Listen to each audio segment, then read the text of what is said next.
নমস্কার, সবাই কেমন আছেন? আশা করি ভালো আছেন।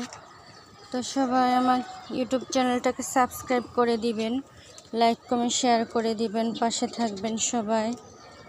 ছাদ বাগানে চলে আসলাম। আজকে যে ধুন্দুল হারভেস্ট করব, ধুন্দুলগুলো বড় বড় হয়ে গেছে, কেটে নিতে হবে।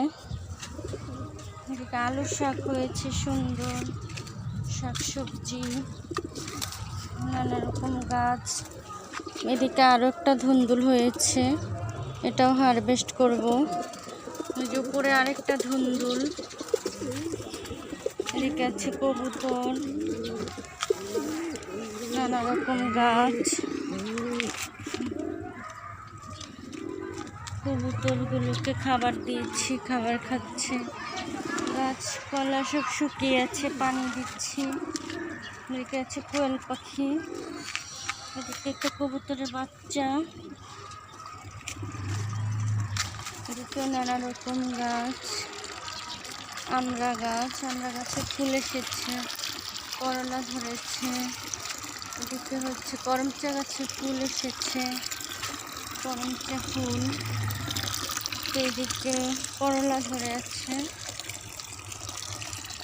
এদিকে লেবু গাছে একটা লেবু ধরে আছে ভিতরে। নানা রকম গাছপালাগুলো শুকিয়ে গেছে।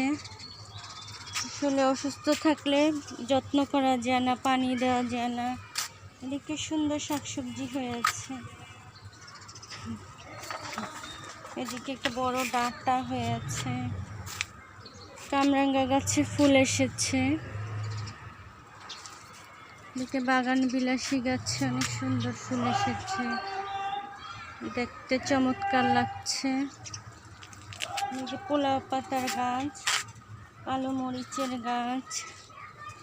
এদিকে আছে ঘুঘু পাখি, কবুতরের বাচ্চা। এদিকে গাছপালা। তো এই হলো ছাদ বাগান।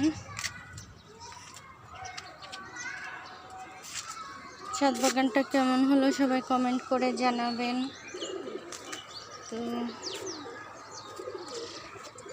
বাগানে পানি দিচ্ছি বিকেলবেলা। এখন আগের মতো যত্ন করতে পারি না বাগানের, এখন আর আসলে এগুলো করা যাচ্ছে না।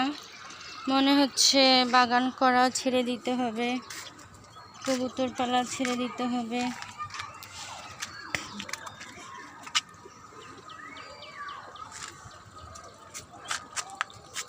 কোয়েল পাখিগুলো বড় হচ্ছে।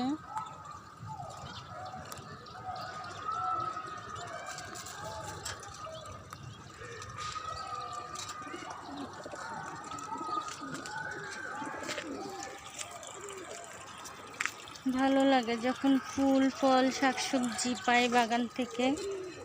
এই ভালো লাগা থেকেই গাছ করা, সময় কাটে, ভালো লাগে। বাগানে এসে ফুল ফল শাকসবজি দেখলে খুবই ভালো লাগে। তার কবুতর মুরগি পাললে তো আরও ভালো লাগে। ডিম বাচ্চা হয়, খাওয়া যায়, মুরগির ডিম খাওয়া যায়, তারপরে কবুতরের বাচ্চা খাওয়া যায়। কিন্তু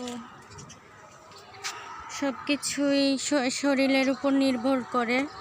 শরীর ভালো থাকলে মানুষের সব কিছুই করতে ভালো লাগে, খারাপ থাকলে কোনো কিছুই ভালো লাগে না, করা যায় না।